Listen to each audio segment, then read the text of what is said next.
Brought to you by CHM, a biblically based alternative to health insurance. Learn more at chministries.org/budget. My son is 22 and is graduating college this month, debt-free with no student loans, thanks to many years of savings and sacrifice by my husband and myself. Recently, he was sick and went to urgent care instead of his on-campus doctor. We told him we have a high-deductible medical plan and urgent care is costly. Well, end up being $700 for the sick visit. So we were nice to pay $500 for the bill, even though it came to his name.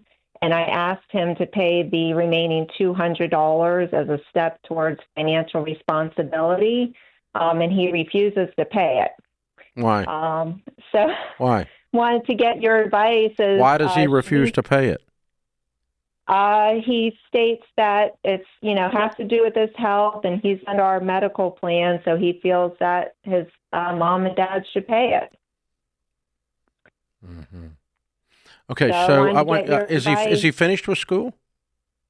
He's graduating this month in May. Yes. Okay.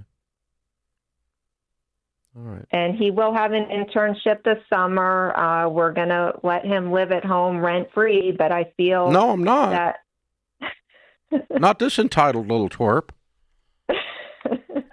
He doesn't get to live there rent-free if he doesn't pay a bill, because it's your responsibility when it's not. Yeah. No way. Yeah, there's consequences to being a butt.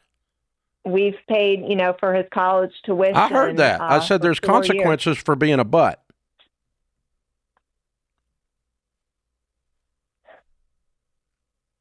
That's why I'm calling you I want to hear what you're going to say. Say you're not going to move in here until you pay that bill. I'll let you live here rent-free, but I'm letting you live here rent-free to get a good start, not for being an entitled brat. And when you bow up and act like I owe you something after all this other stuff I've done for you, I don't owe you nothing. Right. Not financially. All I owe you is a hard time. No. You're not going to do that, but that's how I would do it. You're too sweet. What do you... You want me to have a little magic wand to sprinkle fairy dust on his head and make him grow character. You're going to have to bump him on the head, girl. Yeah, I'm just curious... And I'm not, this isn't a setup question. I really want to know, what did you think that Dave and I were going to say? What were you looking for? I mean, in all honesty, what were you looking for? Because you had a gut reaction, and then you said, well, I'm going to call and get their advice. What are you looking for? I'm looking for, because I want my son to hear this straight from Dave Ramsey's and your mouth, that his parents are not, doing this to be mean. And are you going to play this for him? Yes, I am. Oh, okay. Well, that changes everything for me. I'll just tell you, dude, you need a reality check. You ought to be apologizing to your parents and groveling all over yourself in gratitude for all they've done for you. You get free college and a free place to live, and you're acting like a punk over $200. Yeah, pay the $200. And if I were your mom, I wouldn't even have called. I'd have just told you, you're on your own on this. You figure it out. It's in your name, big shot. I don't like it at all. I don't like his attitude. I think it's absolutely ridiculous. If my son said it to me, I'd laugh and be legitimately entertained by that response. And he would know that this wasn't fake laughter. This is legitimate, like, did you just say that to me? You are so confused, kid. That's, you are a that's confused hysterical individual. to me. So anyway, there you go. I don't know if he's going to listen to us. I don't think he is, but you're going to have to deal with it, Mom. So they paid the bill. They furnished medical care. They picked up $500 of the $700 after he went to a place they told him not to go, which would have been free. Exhibit A.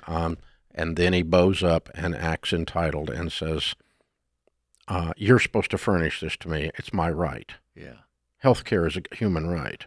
Well, I would have said, you make a great point that we cover your health care, but we told you where to go. You know what? I think he's been in a college with communist professors. It might be. Yeah. Might be. Well, I think he's just gotten away and he's just forgotten the chain of command and all that comes with the chain of command. It's absurd. If I wouldn't have paid the $500, I'd have said, no, you got me a $700 bill. You're coming to me with a bill that's in your name. Number one, Sparky. Number two, you went to a place that I told you not to. You've got a $700 problem. is what you've got. Yeah. And it's absolutely. not mom and I's problem. Yeah. Yeah. If you're big enough to get yourself in this mess, you're big enough to get You yourself carried yourself to that place. out. Yep. You Yeah. can carry yourself down to work and get you a job. I promise you.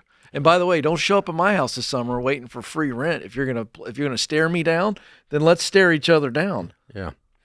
Yeah. Don't come to Wait, a what? gunfight carrying a knife. Yeah, it's like that scene in Indiana Jones where that guy goes, and he's yelling and screaming and waving the knife, and Indy pulls out a gun and just drops him in the street. What are we doing here? Oh my gosh, that's so cute. She called. That's so cute. Mom, you asked for it, so Now we're the get off my lawn guys, yeah, but that's us. Hey, I'm a boomer and you're a wannabe boomer. I'd prefer that if You, someone you were does actually this, you were born in the wrong generation, Coleman. I know. You're a grouchy 100%. old boomer. Get Well, I'll off tell my you what lawn. I'd love Get is off that when my a lawn. parent does this, is actually put the kid on the line. I'll talk directly to him. I'll love to ask him about 37 questions before I ever make a statement. I'd have him in a pretzel. It's the most nonsensical thing I've ever heard of, is a kid saying that kind of thing. But they do it all the time. It's part of being young. Yeah.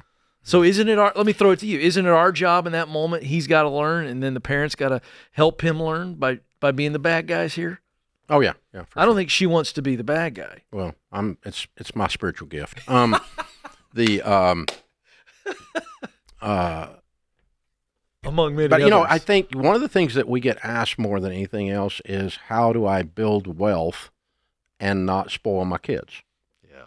And we were talking about this. Dr. John Deloney and I were on tour last week, and we were in several cities, and we did Q&A in Kansas City and Phoenix and in Fort Worth. And great Q&A, great audiences everywhere we went. We had sellouts everywhere. Thank you guys for showing up.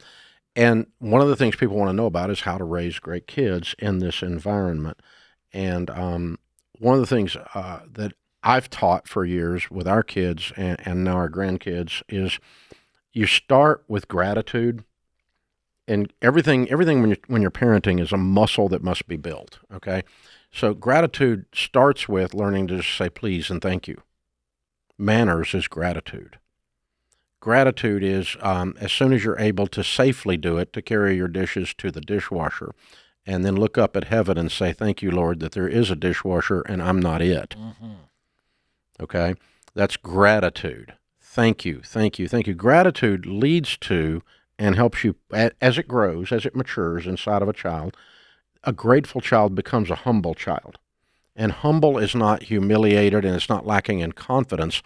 Humble is I'm other-centered instead of self-centered. That's all it is. Humble is I don't think the axis of the world runs through the top of my head. Mm-hmm. And then humility coupled with gratitude, you have a chance of creating someone to be content in this world where there is no one content and no one has peace. But you can sit in gratitude and in humility and have tremendous peace and just have fun and laugh about all this stuff. And if you've done all of that, then 22 years old, they don't bring you a bill. That doesn't even come up then. But you did that when they were 4 and 8. And every day, just like every day you brush your teeth, please and thank you. Yes, you will respect your mother and you will clean the dishes into the dishwasher. No, I don't care if you like it. It's your way of saying thank you. It's because we let you live. Literally. We can make another one that looks just like you. CHM isn't health insurance. It's a health cost-sharing ministry. Check it out for yourself at chministries.org/budget.